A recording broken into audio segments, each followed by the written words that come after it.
পৃথিবীর রঙ্গমঞ্চ থেকে চিরবিদায় নিলেন ৭০ ও ৮০ দশকের ঢাকাই চলচ্চিত্রের জনপ্রিয় অভিনেত্রী অঞ্জনা রহমান। পরিণীতা ও গাংচিল সিনেমার জন্য শ্রেষ্ঠ অভিনেত্রী জাতীয় পুরস্কার পাওয়া এই নায়িকা এক সময় বাংলাদেশের ঘরে ঘরে ছিলেন অতি পরিচিত মুখ। ঢাকার বঙ্গবন্ধু শেখ মুজিব মেডিকেল বিশ্ববিদ্যালয়ের হাসপাতালে চিকিৎসাধীন অবস্থায় শুক্রবার রাতে তার মৃত্যু হয়। শিল্পী সমিতির সভাপতি মিশা সওদাগর তার মৃত্যুর বিষয়টি নিশ্চিত করেছেন। মৃত্যুকালে অঞ্জনার বয়স হয়েছিল ৬০ বছর। তিনি ২ মেয়ে ও ১ ছেলে রেখে গেছেন। জানা গেছে ৩ সপ্তাহ ধরে অসুস্থ ছিলেন এক সময়ের জনপ্রিয় এ অভিনেত্রী। শুরুতে জ্বর ছিল, সারা শরীর কেঁপে কেঁপে জ্বর আসত। একটা সময় ওষুধ খেয়েও কাজ হচ্ছিল না। শেষে জানা যায় তার রক্তে সংক্রমণ ধরা পড়েছে। এরপর অঞ্জনাকে রাজধানীর একটি বেসরকারি হাসপাতালে ভর্তি করা হয়। সেখানে কদিন তাকে রাখা হয় সিসিইউতে।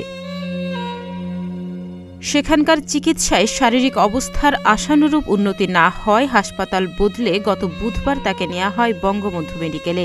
শারীরিক অবস্থার অবনতি হওয়ায় ওই রাতেই তাকে লাইফ সাপোর্টে রাখা হয়। ভেন্টিলেশনে থাকা অবস্থায় তার অবস্থার কখনো উন্নতি কখনো অবনতি হচ্ছিল। শেষ পর্যন্ত চলেই গেলেন এই নায়িকা। জানা গেছে অঞ্জনা রহমানের মরদেহ শনিবার বাদ জোহর এফডিসিতে নেওয়া হবে। সেখানে শ্রদ্ধা ও জানাজা শেষে বনানী কবরস্থানে দাফন করার ইচ্ছা পরিবারের। তবে সেখানে না হলে পরিবারের দ্বিতীয় পছন্দ জুরাইন গোরস্থান। বাংলাদেশি চলচ্চিত্রের এক সময়ের জনপ্রিয় অভিনয়শিল্পী অঞ্জনা নৃত্যশিল্পী থেকে নায়িকা বনে যান। সর্বাধিক যৌথ প্রযোজনা ও বিদেশি সিনেমায় অভিনয় করেছেন তিনি। অসাধারণ শিল্পী অঞ্জনার নাচে গুণে দেশসেরা অভিনেত্রীর তকমাও পেয়েছিলেন। এ পর্যন্ত ৩ শতাধিক সিনেমায় অভিনয় করেছেন তিনি। অঞ্জনার অভিনয় জীবন শুরু হয় ১৯৭৬ সালে। বাবুল চৌধুরী পরিচালিত সেতু চলচ্চিত্রে প্রথম অভিনয় করেন তিনি। তবে অঞ্জনা অভিনীত ও একই বছর মুক্তিপ্রাপ্ত প্রথম চলচ্চিত্র দস্যু বনহুর ছবিতে তার নায়ক ছিলেন সোহেল রানা। এই ছবির পর তাকে আর ক্যারিয়ার নিয়ে ভাবতে হয়নি।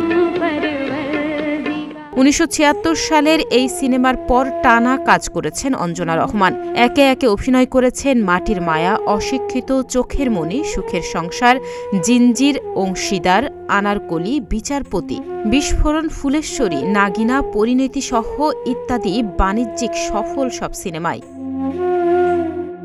অভিনয়ের স্বীকৃতি হিসেবে তিনি পেয়েছেন জাতীয় চলচ্চিত্র পুরস্কার, আন্তর্জাতিক পুরস্কার, একাধিক জাতীয় স্বর্ণপদক, বাচসাস পুরস্কার পেয়েছেন কয়েকবার। নৃত্যশিল্পী হিসেবেও অঞ্জনা পেয়েছেন জাতীয় ও আন্তর্জাতিক অনেক স্বীকৃতি। তাহনিয়া ইয়াসমিন, প্রতিদিনের বাংলাদেশ।